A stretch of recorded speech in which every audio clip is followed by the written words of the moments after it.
Steve and Jill here Hi. with guest Justin Sleva. Welcome to the Land Academy Show, entertaining land investment talk. I'm Stephen Jack Butella. And I'm Jill DeWitt, broadcasting from sunny Southern California. Today, Jill and I talk with guest Justin Sleva, just like we do every Friday, about the transactions that we've done this past week. Justin, Cool. how are you? Good. Busy. Good. Busy. It's a good thing, right? We had our ebook launch this week. So we did the soft roll. It had all the distributors, so that was pretty neat. Seeing that starting to work through the system. Are you getting download numbers? I haven't pulled it yet. No, I was wanting to wait the first. We just hit the soft advertising push that through the social media channels, and so we'll see how that kind of plays out. And I've had a couple people reach out and say, "Hey, thanks for the book. It seemed great so far." So I know that it's getting bought. I just haven't looked yet to see what the numbers are. So we try to hit 50 a day downloads for our ebook just on our website. Right. Nice. That's awesome. Yeah. Cool. Before we get into it, let's take a question posted by one of our members on the landinvestors.com online community. It's free. Quinn R. asks, "Hi, everyone. I'm Quinn, a sophomore in college, and I've always been extremely interested in real estate, but never considered the possibility of selling land." Been there. Right? I'm from Scranton, PA. I don't mind traveling. Actually, I just drove back from a small trip to Michigan. Been there too. I'm a musician, photographer, stock investor, and adrenaline junkie. Well, it sounds like, Quinn, you're in the right place, by the way. I'm not entirely sure where to start with this, so any direction would be appreciated. Cheers. So I intentionally chose this question, Justin, for our call today, because I know you deal with a lot of people that are new to the real estate business, brand new, So what's your advice? I'm going to say just get started in sending some mail. So learn the basic, just get with a county, put some mail in a box and start working forward from there. You're going to fail forward, make mistakes, don't stop, just keep moving through. And if you've got questions, that's where you come in with some consulting and you work through those in particular issues. And you push so baptism by fire, just get some mail out there and deal with it.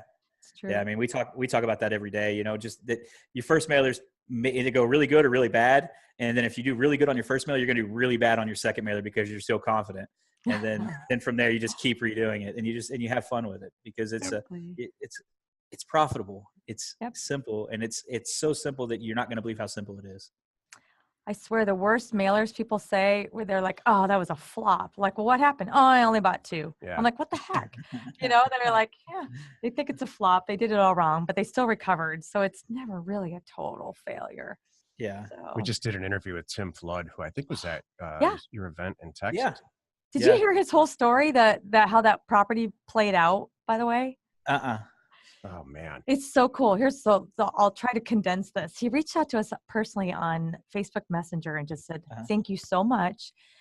I can't believe I just had my biggest deal. I bought all in with escrow and everything for $38,000, sold for $130,000." And he's like, "I didn't even get a chance to advertise it." He had his friend put a sign on the front of it, and he started all these phone calls coming in. Well, what's funny is that was good enough. Well, we just interviewed him because of that. He says, "Well, you got to hear what happened with the story." I'm like, "What?" He goes, "Well, it didn't end at 130." I'm like, "What do you mean?" He said, "Well, that was the first guy that reached out to me, and he couldn't get his act together. He was moving money around to buy it." And Tim said, "Look, I pretty much, I can't wait. I got to move on. I've got all these people blowing up my phone." So he went to guy number 2 and he said, "Look, you're up. This fell through. And I got to tell you, I'm not going to take anything less than 150. And the guy said, "Done." So, oh, wow. I hadn't heard that part yet. Isn't that great? A couple more days, it went from 130 to 150. And Tim's like scratching his head like, wow. No wonder he's been going to these these basketball games and hanging out everywhere. Yeah, he's having a good time right now. Yeah. He had no real estate experience at all. Yep. None. Yeah. When he got fired from his job, he called me. He's in the DFW area by me. And he said, "Hey, can you come meet me for lunch? My story's kind of like yours." And I said, "Yeah, sure. I'll meet you for lunch." And then he's like, "Well, let me buy you." I was like, "I can't let you buy me lunch. You just lost your job." Exactly. You got to make your real estate business happen. And so bought him lunch. We talked for a couple hours and kind of laid out a plan of how to scale really quickly. Yep. And him and his partner, they just knocked it out of the park, just hit it. Yep. We talk about hitting solid doubles and those paying the bills and doing well. But then you get one of these type deals and it changes your life. Yeah. It does. That's what he said. That's what he said. He was thanking us. That's why we did a whole show with him about it. It was just so cool. And the reason I bring it up is because he doesn't gauge. I really micromanage yield, like a mailer yield. And I really look at our numbers on every mailer and make sure that it's where I want it to be. Right. And he said he doesn't do any of that. He just looks at it like dollars. So he sends out 3,000 unit mailers, and he needs to make X amount of dollars on a mailer, and that's it. Just gonna So buy I the think good that's ones. actually, it's changing how I kind of look at this. Like, we don't have to be this intense. Nope. Pick these numbers out and these returns out. It just works anyway, You know what? That's kind of how I do deal funding, kind of leading into today, by the way.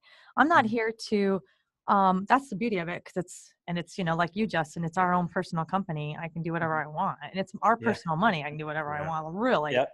So I can say yay or nay, and I'm not trying to place a certain amount of money every month. I'm only picking the ones that I like. And there's times that I'm like, I'm like really like, it happened again just this week. I had to move some money around because I'm like, shoot, I got to buy this, kind of thing. Too much money. So I had to bring in some more funds, but it's all personal choice. I know how it's going to happen, and it's great. So I don't have to place it. I can do what I want. And there's some times where you're pricing that too. There's a little bit of a lull. I'm like, that's okay. And I tell everybody, don't worry about it. This is your catch up time, because every single time you remember me saying this too when we just started Land Academy. Every single time, and for anybody that's in this business, even just your own investment stuff, sit tight. You think, oh, that's it.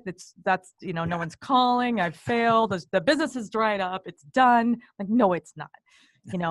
Wait 5 minutes. Your phone's going to be ringing off the hook.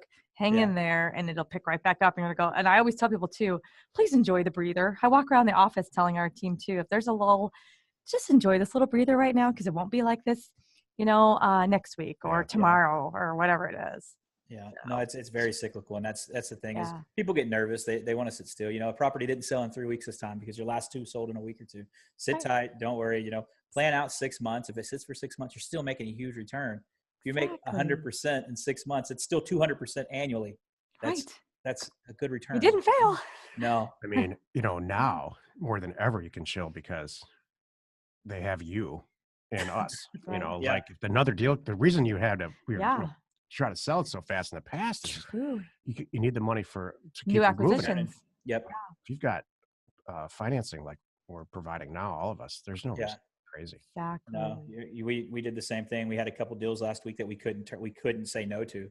Yep. I had one that made me sick, and I ended up passing it to a buddy of mine that I've done some wholesaling with. I said, hey man, why don't you private fund this one? Because in my operating agreement, a lot of guys don't realize that, investors, guys and girls, don't realize that my operating agreement is written as such that I have to have a maintained road to the property. That's no ifs, ands, or buts. Because I have a partner, he has 30% of the company, so that's an agreement we made up front. I had one that had an easement that took it to the road, but the road didn't follow the easement or the strip of land to it. 150 acres in Tennessee, getting it for like $52,000. It's worth 190 to 200 all day. It sells fast for 150, and I just couldn't because my operating agreement had my hands tied. And I was telling the guy as we were going through the deal review, I was like, if this came back on my mailer, I would be at the bank right now sending the money. It's a no-brainer. And so I passed it to a buddy, and my buddy's like, why did you pass on that? And I was like, I can't do this deal, like, just because of this. And it was it's going to be a home run for them. And I'm super stoked for them because they're going to make $100,000 between the two of them. And I'm sitting there just on the sidelines watching it. So I'm like, you got me on this one. Yeah. But it's one of those type deals, but it's we run into those. And when we get back to that question with the new person's adrenaline junkie, you're going to get attached and addicted to this part of the business, that thrill of the hunt, that deal coming in. Yeah. You'll get addicted to that, and it'll be fun for you. Today's topic, Finance Friday with Stephen, me, Jill, and Justin Sleva. This is the meat of the show. We're kind of already talking about it. I know you're like dying to tell. No, I don't care. No, this is all I want to do is talk about these deals. Yeah. So this is great. That's why we're here. Justin, tell us about this house deal that you just got and how you got it. Yeah. Perfect time because we're going to launch House Academy in about a month. Oh, good. I can talk about what I'm going to go talk about too. Yeah. Cool. Yeah. It's cool. So the cool thing about doing the podcast and the content and y'all know this for a fact, but as we start creating more content, as people in your network start to notice that you're doing deals and you do houses. So we just closed on our last house and it funded, and everything went great with it. The hailstorm, we ended up putting a roof on it. Well, the ebook went live, and it was on one of the social medias. And one of my buddies that has 150 rental house doors, he's like, hey man, I'm renovating one of my houses down in Houston. And he's got a big house down there. He's renovating. And he's like, it's going to cost me $2 million to finish the renovation on it. And he goes, I need to clear up some cash. He goes, I got a 10-pack of houses that's up by you. It's like 8 miles from your house. It's all 2016 or newer builds. I want to sell the whole packet from you. Here's the price. It was $1.5 million. And rent rolls showed 1%. They're new builds. They're 422s, fenced backyards. And it's like, so now it's like, how do you get that deal done now? And what do you do? And like, I told myself I'm done with houses the last 2 shows I've talked to you. And here I am looking at a 10-pack today. So it's, and I'm building the property stack right now. So we have that. So as we start to talk to some partners and see if we can get it put together, which I don't think it'll be a problem as long as everything is what it seems on the surface, but we're running through the due diligence on it now. So we have. I can safely say none of us are done with houses, no matter what we say. Are you going to? Is your intention to then turn around and one-off resell them, or are you guys going to hold on to them? So they're all rented. I know that. So they're all rented. Yeah, they're all rented right now. The idea behind it is, for me, I will either assign or hold a piece as an equity partner. I won't manage the properties. I've got a couple guys that have management companies in place that they own them and have, 400, 500 plus doors. So the idea is that bring them the deal. I take a % of the deal and hold it. And when they sell, I cash out with them at that point. So it shows good faith that, hey, I'm ready to ride with you and hold a piece. And then if I have to bring a little bit of money to the table, I'll bring some money to the table. But I could take the whole deal on, but it stops my land business at that point. And, that's land is where we're at right now. I told you we're taking the gloves off. So. I love it. That's so cool. It's kind of funny. And did you see our hump day special that we brought back? Speaking of our own little land business. Yeah. So minutes. It was so darn funny. It was the way that it used to be. It made me so happy. It was so funny. Aaron and I used to, way back when it was just like Aaron and I running the whole little thing. I'd like, are you ready, Aaron? And I'd push the button to send the email and the phone would ring. And Aaron's like, wow. Well, it just happened, but it was Aaron pushing the button and it was Landon answering the phone. And it was so good. And he's like, and I didn't tell you this. There were like 4 or 5 calls that came in. There were multiple emails that came in. They're like, they missed it. And we're like, sit tight. This is obviously a good thing. We're going to keep doing this. So it's good for us. There's lots of properties that I get in and I've had for years that are just, they're great. They're smaller properties that are really perfect for somebody starting out. And I intended to make that a thing, but I didn't have the staff at the time. And now I do. So we're going to bring that back. Awesome. So if you're a new member, you want to pick up some great, like yesterday was $800. I mean, an all in, and so we can't go wrong with that. So it's a great way. And I remember members really liking this because it's a way for them to learn to sell first, like buy some properties, get it from us, learn the sales process. Okay, now I'm going to go back and learn the front end and the data and send out my own mail and get going that way because this gets some fast money coming in. Yeah. So it's fun. If you're a listener or watching to this, all you have to do is download our ebook and that gets you onto the list. Actually, it does not. It's a different list. Oh. Excuse me. Sorry. I didn't mean to. It's a Platinum Buyers Club. Go ahead, Joe. We sent out an email. It's on the Platinum Buyers Club. So it's a little bit different, but you want to get the ebook anyway. So yeah. What? Just tell everybody how you get on the list, Joe. You go to, it's our Platinum Buyers Club, which you can find on landstay.com because it's our land business. Like you said, Justin, it's never gone away. It's always there. It's always running in the background. Land stay thing? Yep. It's always, it's our personal land customers. So it's actually different. It's a different group. So we sent out a note to our members before we did this, just letting everybody know, hey, you may or may not know we used to do this thing and we're bringing it back. And some more of our land sales. And we like to spin them off and sometimes just do fun things like this. And so they were ready for it. It was really cool. So it is a thing now. I don't know how many we're going to do next week. We might start doing more. We'll see, but it's a great way to pick up some cheap property. And so we have hundreds of thousands of dollars of property. Just, there. I don't know why we haven't sold or what's going on. So we're bringing it back. Thank you. It hasn't been worked on very much. You get, I'm working on these bigger deals right now and you forget, it's easy to do, forget like, oh yeah, I own that. Isn't that funny how fast, right, Justin? You're like, you remember you're starting out, every single property very well. And then fast forward 1 year, maybe, and you're like, oh yeah, I still own that one. Well, oh yeah, I forgot. Right. Yeah. So I got real disciplined right off the bat that at 45 days, I was sticking on eBay and just letting it go every time. That's just the way I just started my business while we were scaling. So I wanted to put that money back to work to keep it turning. And so we got away from that a little bit, but we're still a property every 5 days on eBay right now. So we're good. Continue to do that little piece. Yep. That's funny that we are focusing on that a little bit again too, because none of this is crazy. And and that's the one thing that we've learned too, is the more you diversify obviously and have your social media sales going, your ebook sales going, your website sales going, or your land selling site, you know, all of this is all, you're just reaching more people in so many different ways. It's exactly. wonderful. Exactly right. Yeah. Cool. I was gonna say, what other good deals you got going on? Oh, we got some stuff in West Virginia. Had some stuff we looked at in Arkansas today. We made some offers on some bigger ones in Arkansas. I think it was a total. It was five properties, 480 total acres. It was an estate trying to liquidate it so they can send the cash to charity. So yeah, made a good offer on that. And then That's looked at another stack of properties for a person. It was 44 different properties in 5 different states. They had come in. So ran through those. So I was on the computer from 9:30 till our call, just going through it. That's cool. Yeah. I love it. What do you got, Joe? I'm working on right now. I've got one in King County, Washington. It's an info lot, and so right now we're going back. So here's what's happened.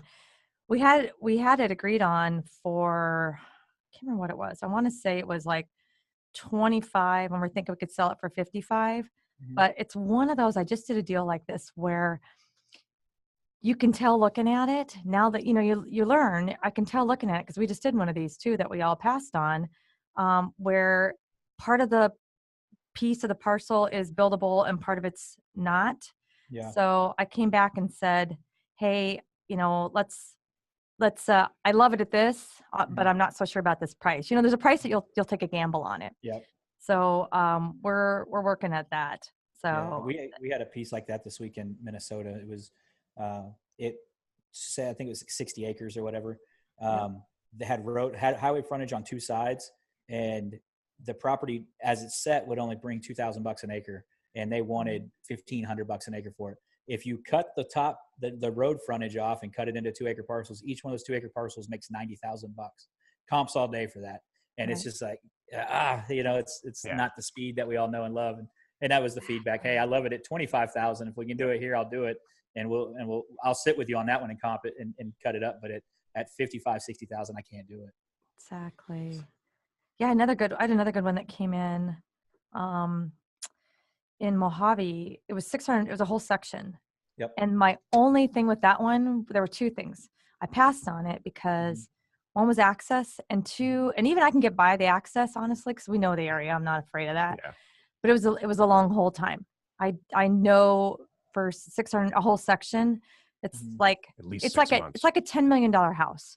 Yep. Your buyer pool is smaller, so Yeah. you have to hang on to these longer. And I didn't want to outlay that much cash at that point.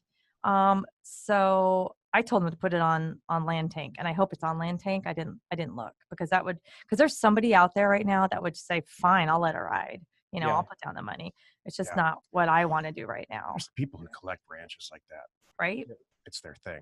Yeah. Yeah. I saw that. I saw that one come across too. It had the access on that was it had you passed. It had a road, and I passed it without even going any deeper than that. I looked at the pictures and saw the access and went through that. And that was, you know, one of the things. I had a guy today. He sent me a bunch of property, and that was what I told him. I said, I don't get emotional about it. You send it to me, but if it doesn't have a road that I can drive my wife's GX Lexus on, it's a 4-wheel drive SUV, but I want to be able to get there in my wife's car so she can bring the kids out there and we can camp on.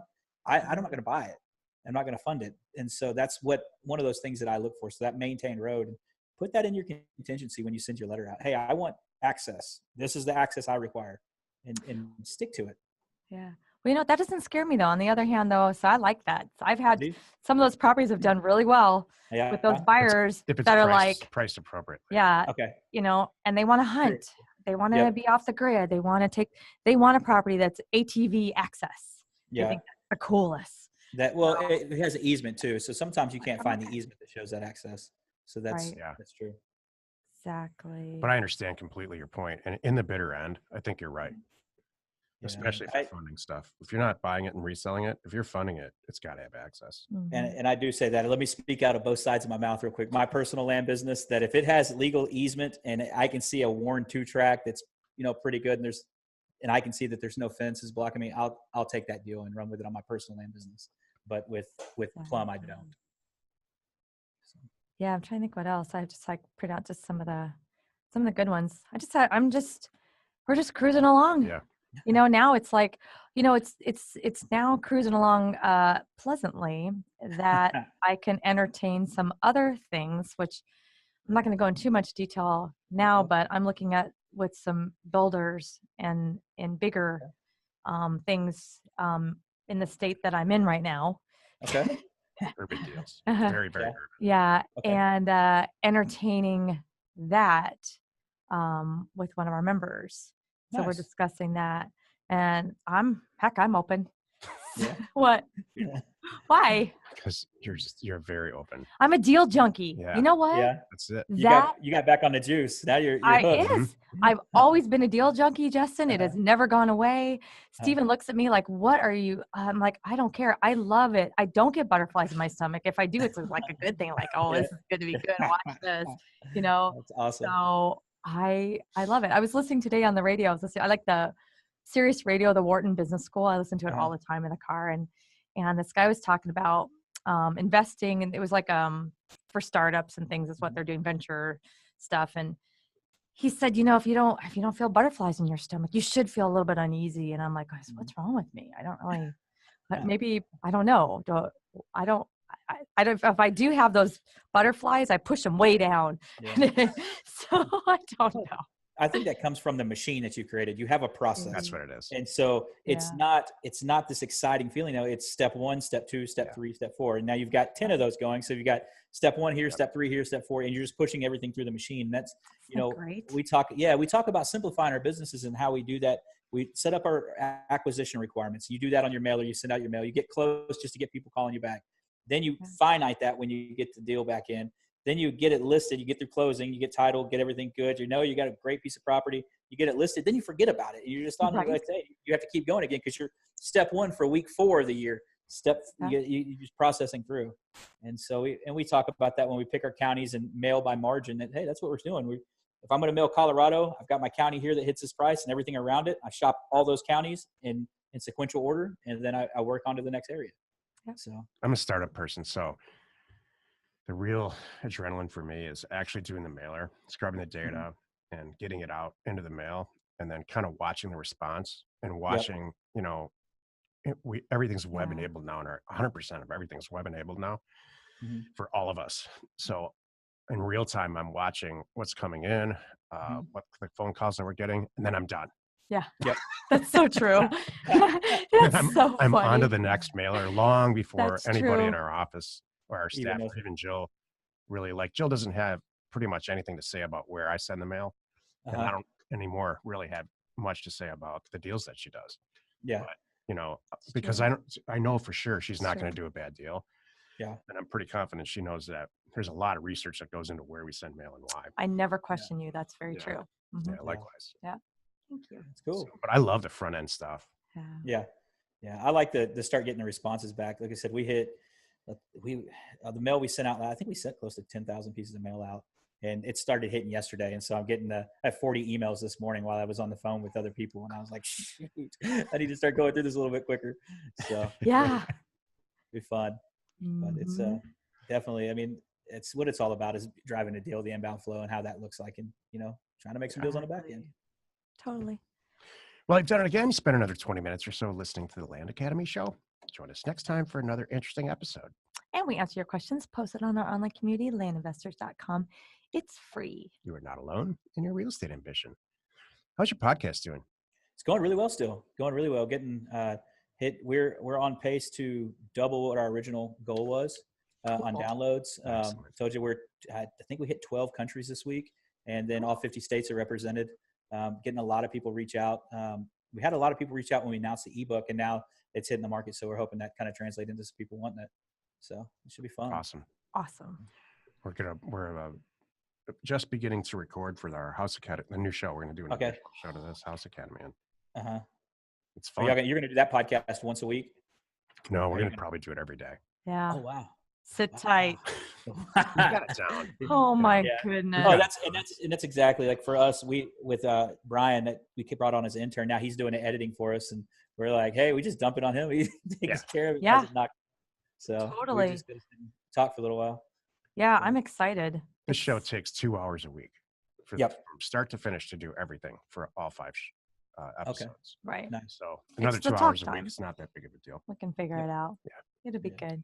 So you're going to actually do video and everything then? Yeah. Okay, cool. Exactly. Cool. When is that? When are we expecting launch? April? April 15th is the tentative date right now. Tentative. Okay. The content will be done for sure. We got to do it right. House Academy itself, we've learned a lot from Land Academy. So the forum, the Land Investors Forum, will be all on one website. Everything will be on one site. Right. Okay. And so there's a lot of stuff going on that one website. It's pretty challenging. It's going to be cool. Fortunately, I'm not doing it.